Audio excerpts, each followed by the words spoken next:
Aujourd'hui, dans notre rubrique qui est contre le sport en espadrille, Une intro, une info. MCM a 30 ans cette année et ça se fête. Mais savez-vous combien de logos a eu la chaîne en 30 ans d'existence? 30. Un logo par an, Nico? T'es sûr que c'est là-bas? Un seul, alors? Un seul? Non, alors un seul en 30 ans, non. La réponse c'est 7. Regarde comme ils sont beaux. C'est bien ce petit coup de jeune là sur le dernier. Ouais. Ce serait cool un petit coup de jeune du côté des animateurs aussi. Chut. Ils savent pas que je suis né en 1922. Faut pas le dire.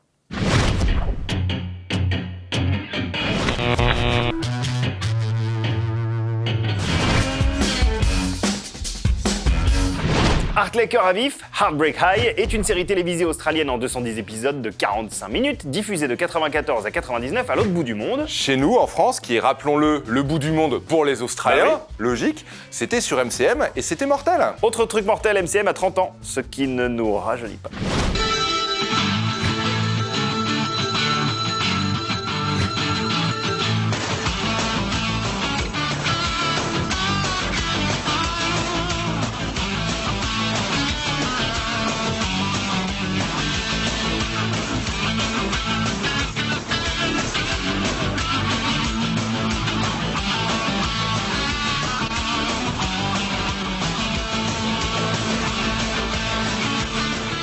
La série est adaptée du film The Heartbreak Kid, lui-même adapté de la pièce de théâtre du même nom, qui mettait en scène une histoire d'amour entre un élève, Nick Poulos, et une professeure, Christina Papadopoulos, dans le lycée de Hartley High. Mais la série, elle, c'est bien plus que ça. Elle est tout simplement un document précieux sur la jeunesse australienne des années 90. En gros, c'est l'anti-Beverly Hills, Ouais. Personne n'est trop beau ou trop riche pour être vrai. Ryan a obtenu un poste à plein temps aux côtés des légendes du cricket.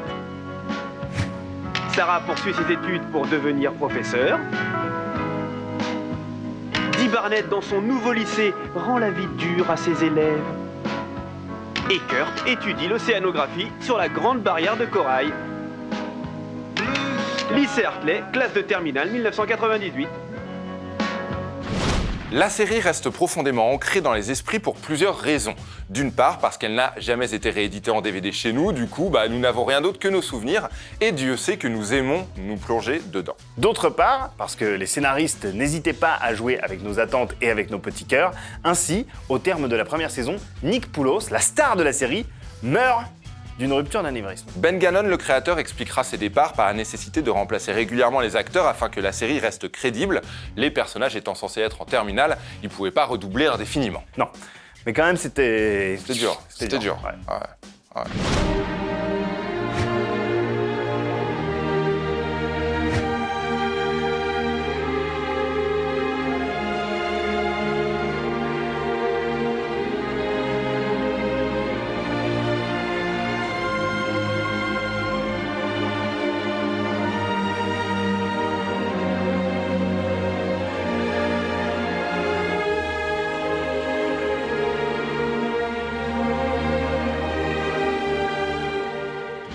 Et puis Hartley, c'était aussi un sacré casting de gueule qui changeait souvent, nous l'avons dit, mais qui, saison après saison, ne cessait de séduire. La romance entre Drazik, le rebelle skater avec un piercing à l'arcade, et Anita, la bonne élève, bon, on voulait tous vivre la même chose. Tu portais bien le piercing, toi, je trouve, à l'époque. D'ailleurs, tu savais que Callan Mulvey et Lara Cox, Drazik et Anita, donc, ont vraiment été ensemble? Et même que dans la vie, Bolton était pote avec Drazik. Ouais, c'est vrai. Je t'ai fait souffrir, je le sais. Ça y est, c'est fini. Mais je voulais m'excuser pour... C'est pas la peine. Ok? Bonne chance. T'en auras besoin. Ouais. Qu'est-ce qu'il voulait? Voilà.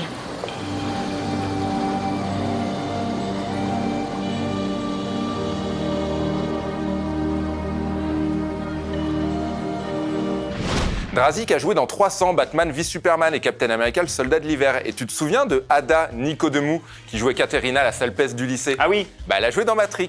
C'était la fille au lapin blanc. exact. Je bosse demain. Oh, viens. Tu t'amuseras. Je te le promets.